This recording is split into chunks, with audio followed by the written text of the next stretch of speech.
noted, bro. हरे कृष्ण।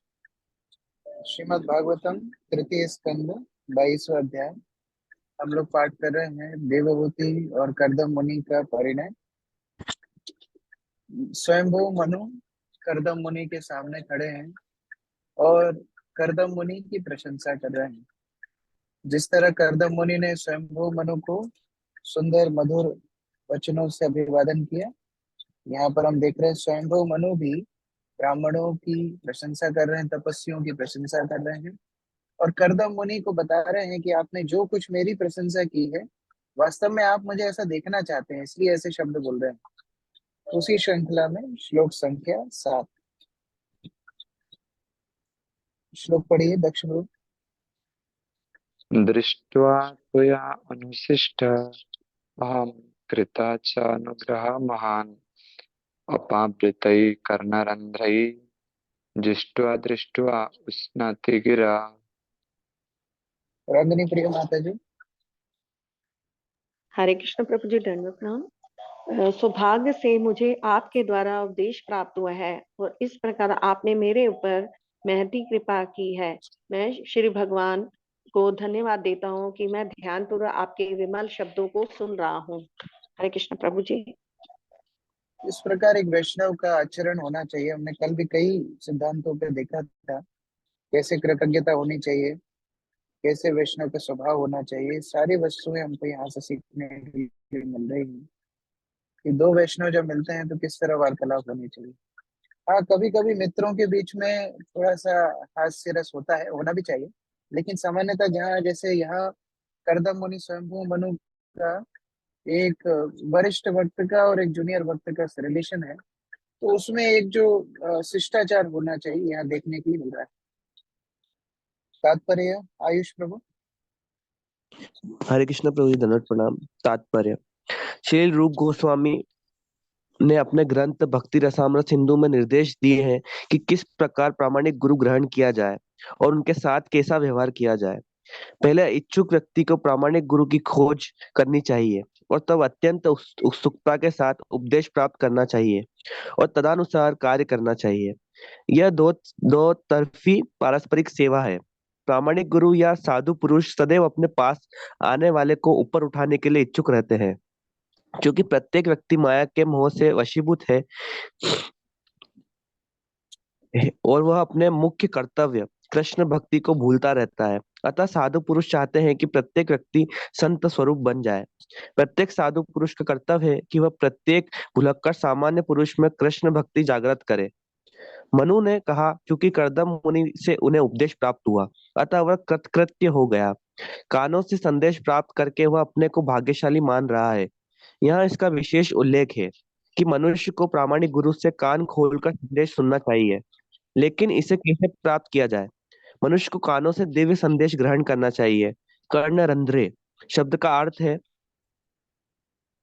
कान के छेदों के माध्यम से। गुरु की कृपा शरीर के अन्य किसी भाग से न प्राप्त होकर केवल कानों से प्राप्त होती है, लेकिन इसका अर्थ यह भी नहीं है कि गुरु कुछ धन लेकर बदले में कान में कोई मंत्र दे, जिसके ध्यान से 6 महीनों में ही सिद्धि प्राप्त करके ईश्वर बना जा सकता है। कान से ऐसी ग्राह्यता नकली है। वास्तविकता तो यह है कि प्रामाणिक गुरु जानता रहता है कि मनुष्य किस प्रकार का है और कृष्ण भावनामृत में वह कैसे कार्य कर सकता है, अतः वह उसी प्रकार से उपदेश देता है। वह उसे कान में चुपके से नहीं वरन सबों के समक्ष उपदेश देता है। तुम कृष्ण भक्ति में अमुक अमुक कार्य के लिए उपयुक्त हो, तुम इस प्रकार कार्य कर सकते हो।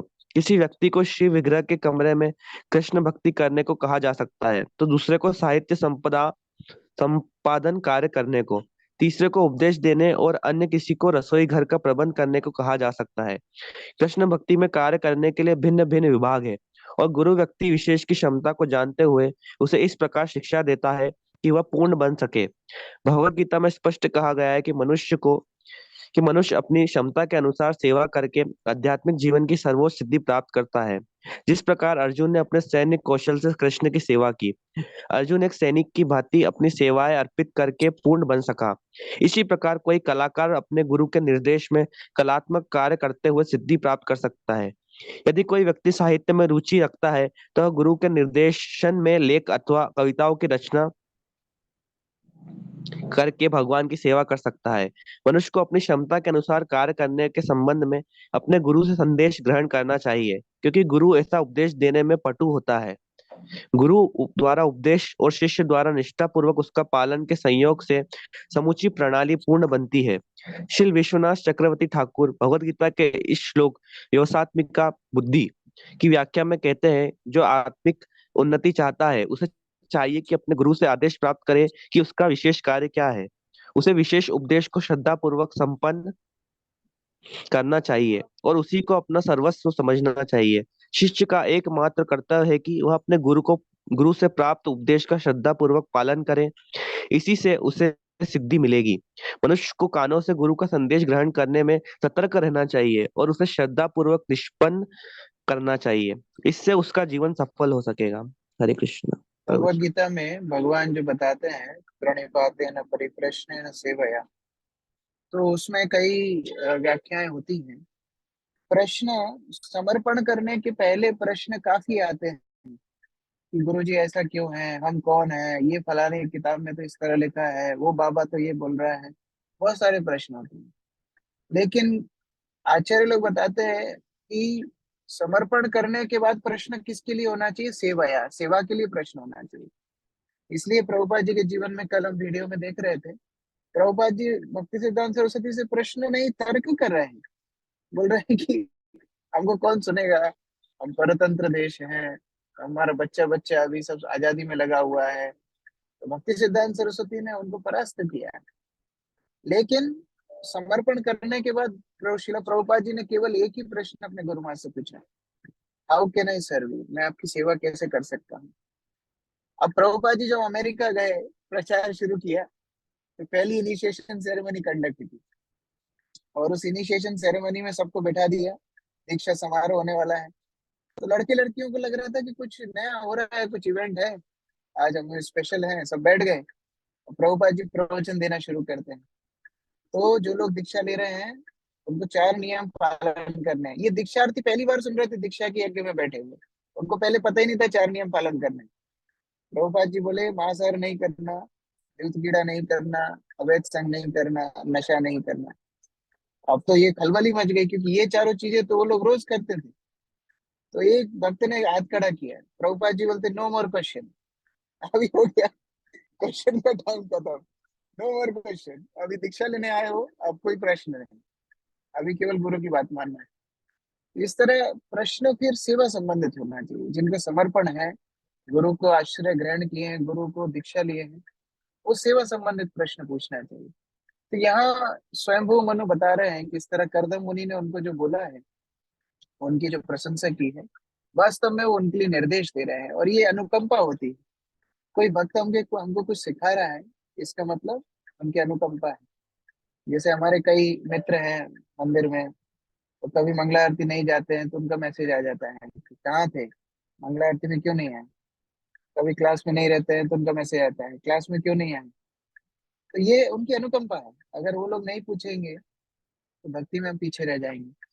तो उस तरह से ये कोई भक्त जब इस तरह हमको मदद करता है, तो उसके लिए बड़ा कृतज्ञ होना चाहिए। और यहाँ पर प्रभुपाद जी बता रहे हैं, विशेषतः गुरु के आदेशों को बड़ा गंभीरता से ग्रहण करना चाहिए। प्रभुपाद जी विश्वनाथ चक्रवर्ती, बलदेव विद्याभूषण इत्यादि की टीकाओं से बड़े प्रभावित हुए, विशेषतः जिसमें व्यवसायत्मिका बुद्धि श्लोक में बताया गया है कि गुरु की आज्ञा को शिष्य को प्राण स्वरूप मानना चाहिए। तो उस तरह शिष्य कम से कम प्रयास करे उन आदेशों को ठीक से पालन करने। प्रभुपाद जी बोल रहे हैं इसी से जीवन की सिद्धि। नेक्स्ट। स स भगवान् दुहितृष्णेः परिक्लिष्टात्मनो मम श्रोतुम् अर्हसि दिनस्य श्रावितं कृपया मुने। मुकुल प्रभु। हरे कृष्ण प्रभु, धन्यवाद प्रणाम। हे मुनि, कृपा पूर्वक मुझ दीन की प्रार्थना सुने, क्योंकि मेरा मन अपनी पुत्री के स्नेह से अत्यंत उद्विग्न है। दो बातें यह स्वयं वो मनु बोल रहे हैं। एक तो अपने आप को दीन बता रहे हैं, जो पूरे मनवंतर के राजा हैं, जिनकी आयु इतनी बड़ी है, जिनका राज्य काल इतना बड़ा, राज्य क्षेत्र इतना बड़ा, भगवान की विशेष शक्ति प्राप्त किए हैं, वो अपने आप को दीन बता रहे हैं। तो जब भी हम वैष्णव के पास जाते हैं तो अपने भौतिक विचार भूल के जाना चाहिए। अगर हम भौतिक विचारों को रख के जाएंगे तो वैष्णव के मार्गदर्शन को कभी प्राप्त नहीं कर पाएंगे। और दूसरी बात यहाँ बोल रहे हैं कि मैं पुत्री के स्नेह से बड़ा बंधा हुआ हूँ। ये बात बोलने की क्या जरूरत है? दो कारणों से। हर पिता अपनी पुत्री के स्नेह से बंधा होता है। तो जब पुत्री का विवाह देता है पिता, तो स्वाभाविक है पिता को बड़ा दुख होता है, क्योंकि बचपन से जिस पुत्री को साथ में रखा उनको अभी दूसरे घर में देना है। लेकिन दूसरा कारण भी है कि हर राजा के मन में होता है कि उसकी बेटी का विवाह कोई राजकुमार से होगा, और यहाँ भगवान ने उनको निर्देश दे दिया है फकीर बाबा को शादी में देना है। तो ये भी एक आसक्ति है कि बड़ा ही अ, अजीब सा एक संबंध होने जा रहा है। तो स्वयं वो मैंने बोल रहे हैं कि हम अपनी पुत्री के स्नेह से बड़े उद्विग्न हैं, तो मेरी प्रार्थना कृपया करके सुनिए। तात्पर्य, बसंत प्रभु। हरे कृष्णा प्रभु जी, दंडवत प्रणाम। तात्पर्य, जब कोई शिष्य हरी हरी। अपने जब कोई शिष्य अपने गुरु से कोई संदेश प्राप्त करके उसे निष्ठा पूर्वक संपन्न कर लेता है, तो उसे अधिकार है कि वह अपने गुरु से चाहे जिस प्रकार के अनुग्रह के लिए याचना करे।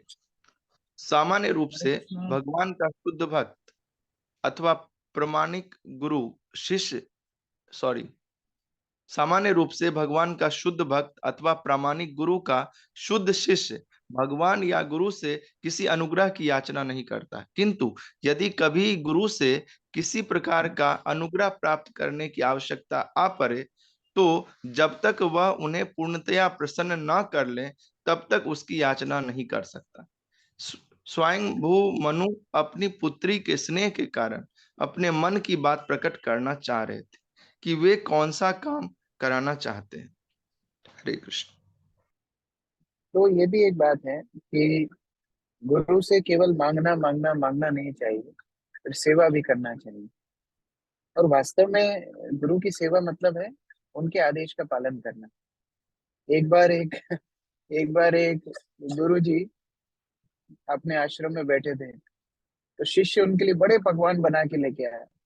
7-8 तरह की सब्जियां बना के लेके आया, पूड़ी पकौड़े मिठाइयाँ सब बना के लेके आया, बहुत बड़ी फीस्ट लेकर के आया। तो गुरुजी ने बोला तुम्हारे पास इतना धन कैसे आया, इतना सामान कहाँ से लेके आए? बोले गुरुजी सुबह जो आपने भिक्षा दी थी ना, जो आपको लोगों ने डोनेशन दिया था, वो डोनेशन तो मेरे पास रखा था। तो मैंने सोचा गुरुजी की सेवा में गुरुजी का पैसा लगा देना चाहिए। ऐसी सेवा नहीं करनी चाहिए। उनका जो आदेश है वो आदेश पालन करने से वो प्रसन्न होते हैं, और फिर मांगने की भी जरूरत नहीं है। जब गुरु प्रसन्न होते हैं वो अपने आप शिष्य के ऊपर अनुग्रह करते हैं। नेक्स्ट। प्रिय व्रतोत्तानपद स्वेषयं दुहिता मम अनिच्छति पतिं युक्तं वह शीलगुणाधिभिः। अर्चना माता जी। हरे कृष्ण प्रभु जी। मेरी पुत्री प्रियव्रत तथा उत्तानपाद की बहन है। वह आयु, शील, गुण इत्यादि में अपने अनुकूल पति की तलाश में है। तो हमने ये देखा था, देवभूति, आकृति, प्रसूति 3 बहनें और 2 भाई, उत्तानपाद और प्रियव्रत।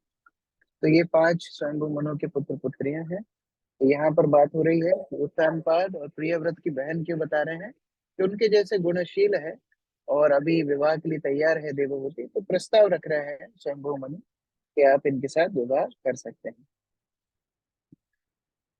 तात्पर्य, हरिप्रिया माता जी। हरे कृष्णा प्रभु जी, दंडवत प्रणाम। स्वयंभू मनु की युवा पुत्री देवहूति का चरित्र उत्तम था और वह योग्य भी थी, अतः वह अपनी आयु, शील तथा गुण के अनुकूल पति की खोज में थी।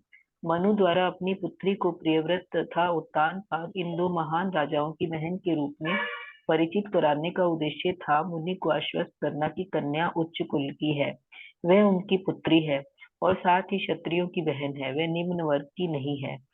अतः मनु ने कर्दम को उपयुक्त समझकर उसे अपनी पुत्री को सौंप देना चाहा। यह स्पष्ट है कि यद्यपि देवहूति आयु तथा गुणों में व्यस्त थी, किंतु वह स्वतः पति का चुनाव करने के लिए वहां नहीं गई। उसने अपनी आयु, शील तथा गुण के अनुकूल उपयुक्त पति के लिए इच्छा व्यक्त की और पिता ने स्नेहवश उसके लिए ऐसा पति ढूंढने का भार अपने ऊपर ले लिया। हरे कृष्ण। इस प्रकार जो वैदिक रीति है, हमने पहले भी चर्चा की थी, उसमें देखते हैं कि कन्या का विवाह पिता के द्वारा या माता के द्वारा निश्चित किया जाता है। श्लोक संख्या 10। यदा तु भवतः शिला श्रुतरूपवयगुणान् अशृणन् नारदादेशा त्वयि असित् कृतनिश्चया।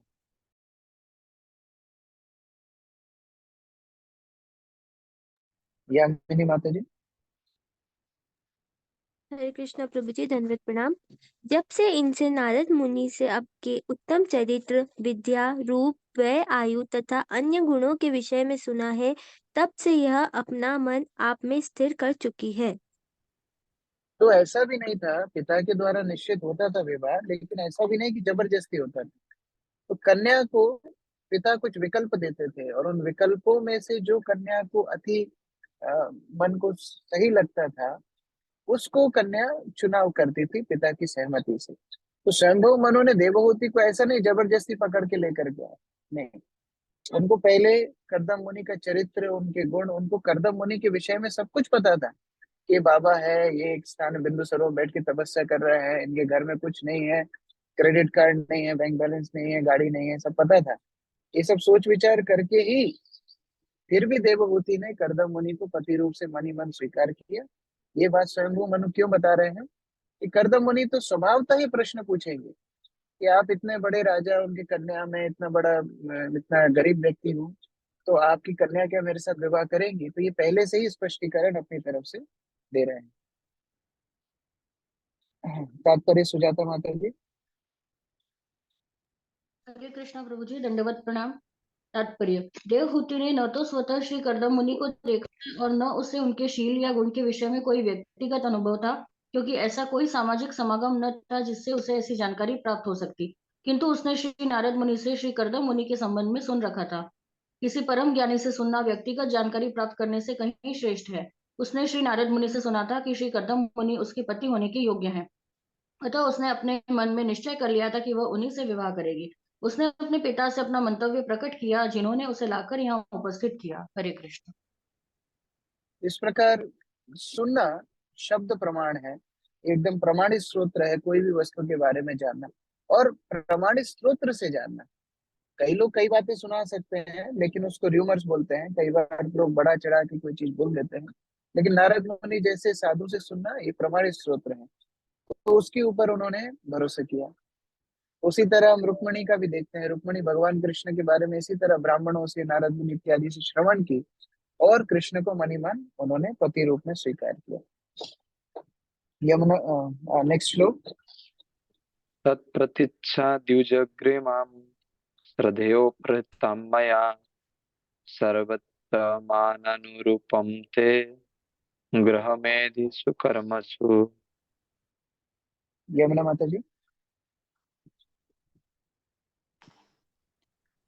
हरे कृष्ण प्रभु जी, दंडवत प्रणाम। अतः हे ब्राह्मण श्रेष्ठ, आप इसे स्वीकार करें, क्योंकि मैं इसे श्रद्धा पूर्वक अर्पित कर रहा हूँ। यह सभी प्रकार से आपकी पत्नी होने और आपकी गृहस्थी के कार्यों को चलाने में सर्वथा योग्य है। हरे कृष्ण।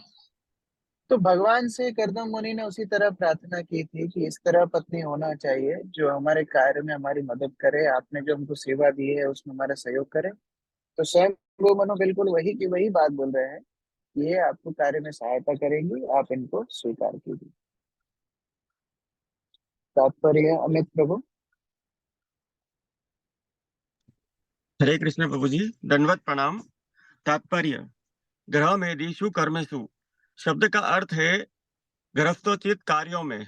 यहाँ एक अन्य शब्द भी प्रयुक्त हुआ है, सर्वात्मना मनारूपम।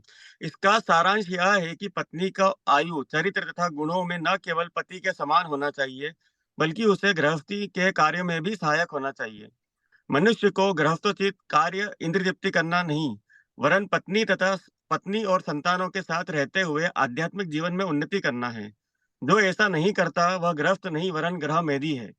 संस्कृत साहित्य में दो शब्द मिलते हैं, एक है गृहस्थ और दूसरा ग्रह मेदी।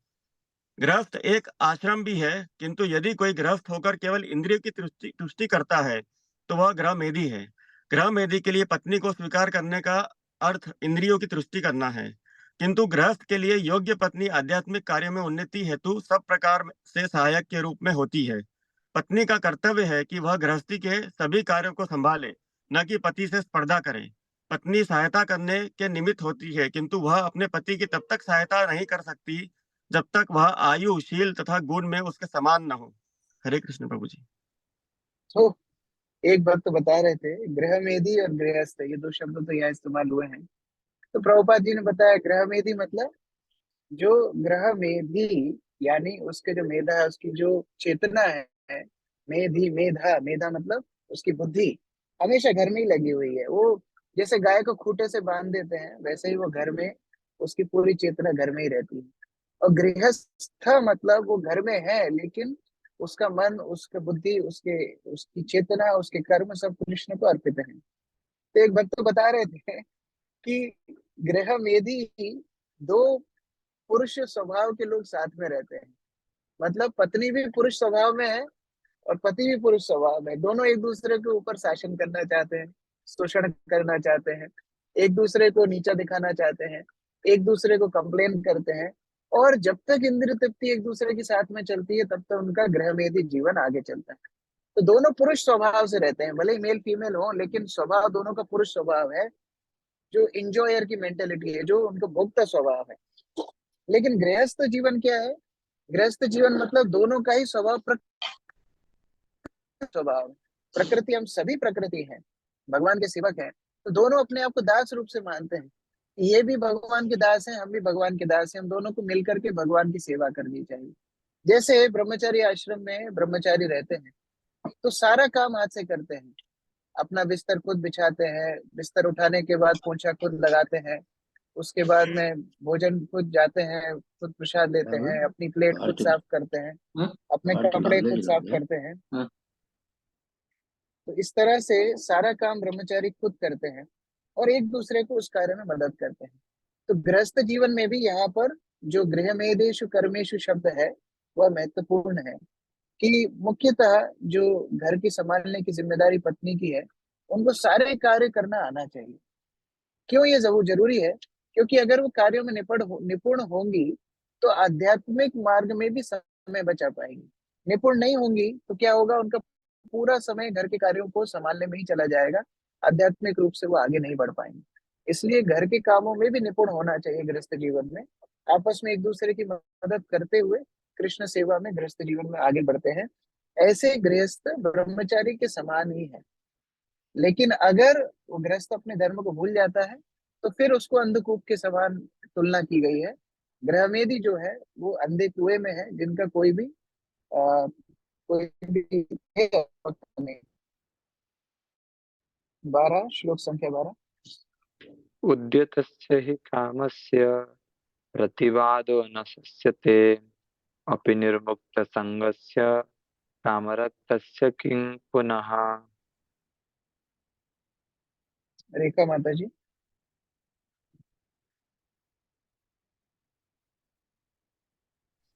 हरे कृष्णा प्रभु जी, धन्यवाद प्रणाम। भौतिक जीवन में प्रत्येक व्यक्ति इंद्रियों की तृप्ति चाहता है, अर्थात अनुवाद अनुवाद अनुवाद अनुवाद पढ़िए। अनुवाद स्वतः प्राप्त होने वाले भेंट का निरादर निसंतान विरक्त पुरुष के लिए भी प्रशंसनीय नहीं है। फिर विषय शक्त के लिए तो कहना ही क्या है।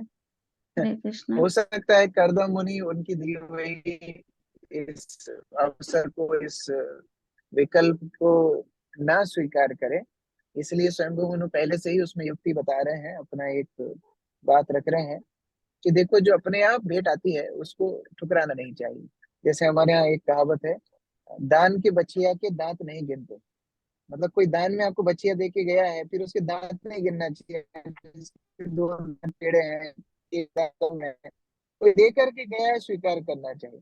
उसी तरह भगवान की अनुकंपा से ये आपको अभी अवसर आया है, तो आप यद्यपि विरक्त हैं, लेकिन फिर इच्छा तो थी आपके मन में विवाह करने की, इस तरह स्मरण करा रहे हैं, तो आपको ये ठुकराना नहीं चाहिए।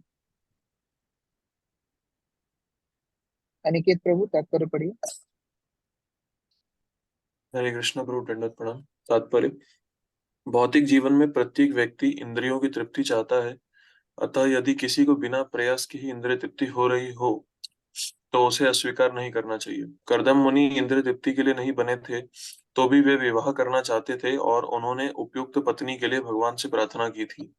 यह स्वयंभू मनु को ज्ञात था। उन्होंने कर्दम मुनि को परोक्ष रूप में आश्वस्त किया, आपको मेरी पुत्री जैसी पत्नी चाहिए और वह आपके समक्ष है। आपको अपनी प्रार्थना की पूर्ति के को अस्वीकार नहीं करना चाहिए, मेरी पुत्री को स्वीकार करना चाहिए। हरे कृष्ण। इस प्रकार से भगवान के भक्तों के अंदर भी कुछ कुछ इच्छाएं अगर होती हैं और भगवान उन इच्छाओं का आयोजन करते हैं, उनको भगवान की कृपा समझ के प्राप्त करना चाहिए। अगला श्लोक। ये उद्यतम अनादृत्य विनाशम अभियाचते स्यते तदीयसः स्फीतं मानस चावज्ञया हत। प्रमोदानंद प्रभु जी। हरे कृष्ण प्रभु, दंड बनावे। जो स्वयं प्राप्त भेंट का पहले अनादर करता है और बाद में कंजूस से वर मांगता है, वे अपने विस्तीर्ण यश को खो देता है और अन्यों द्वारा अवमानना से उनका मान भंग होता है। हरे कृष्ण। तो ये भी एक शिष्टाचार है, अगर कोई भेंट देता है तो उसका आदर करना चाहिए। हमने अपने गुरु महाराज को देखा था, कई बच्चे छोटे छोटे उपहार ऐसे देते थे, कभी कोई ग्रीटिंग कार्ड देता था, कभी कोई फूल देता था, कभी कोई प्लास्टिक का खिलौना भी देता था, लेकिन गुरु महाराज सारी भेंटों को बैग में लेके जाते थे, बोलते थे सबको लेके जाना है। हमको कई बार लगता था अरे इतना लगेज है, फिर ये सब गिफ्ट तो काम की नहीं है, इनको यहीं छोड़ जाते हैं। गुरु महाराज बोले नहीं, भक्तों ने दिया है, इसको लेके जाना चाहिए। बाद में जाके गुरु महाराज फिर भक्तों को जो उपयोगी है वो बांट देते थे, लेकिन साथ में लेके जरूर जाते थे, क्योंकि इतने प्रेम से दिया है। ये सामान्य शिष्टाचार है, स्वीकार करना चाहिए। तात्पर्य अस्मिता माता जी। हरे कृष्ण प्रभु, दंडवत प्रणाम। वैदिक व्याह की सामान्य विधि में पिता अपनी आपकी आवाज गूंज रही है, सत्ययुग से आ रही है ऐसा लग रहा है। सॉरी।